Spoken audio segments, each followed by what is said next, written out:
What's up YouTube? What's up Facebook?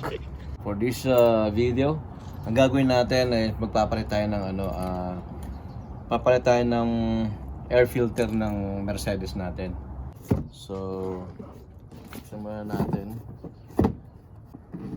Ito, dalawang air filter, no. Okay, so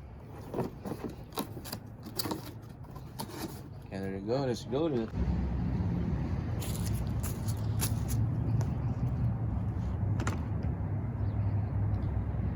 There you go. So, ito na yung gamit natin. Kasi kailangan natin tanggalin muna yung cover ng engine. At sa gilid, nandun yung filter niya.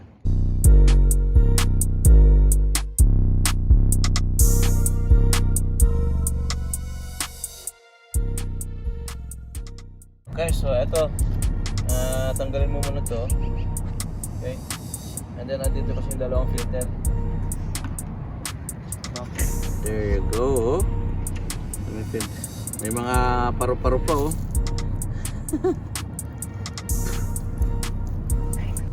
Ito nga yung filter cover natin na grabe, puro puro may mga insekto pa.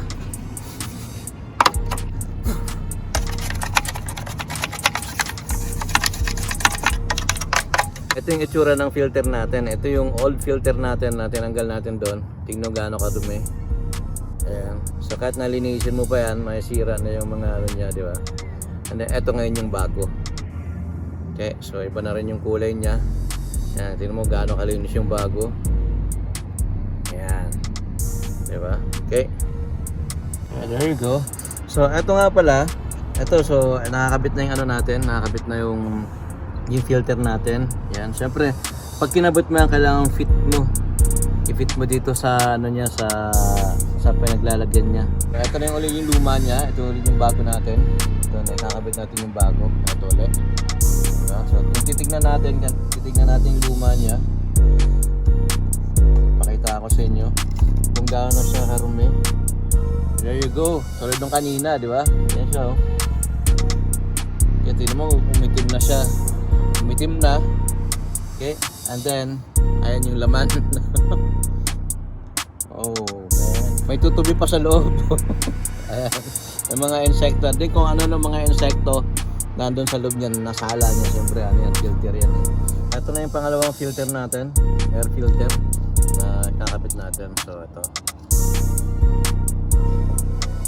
so kailangan pag kinabit mo siya, fit na fit. Ito eh, papasok mo dyan sa magilid niya. Okay, so nakabit na natin yung yung filter.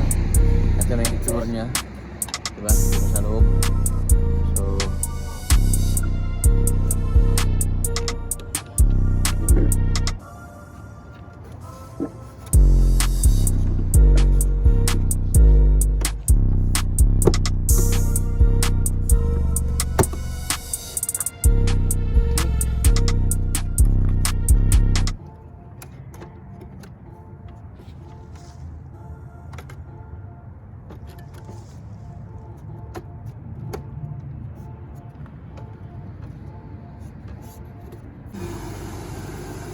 okay, so ito na, napalitan na natin yung filter.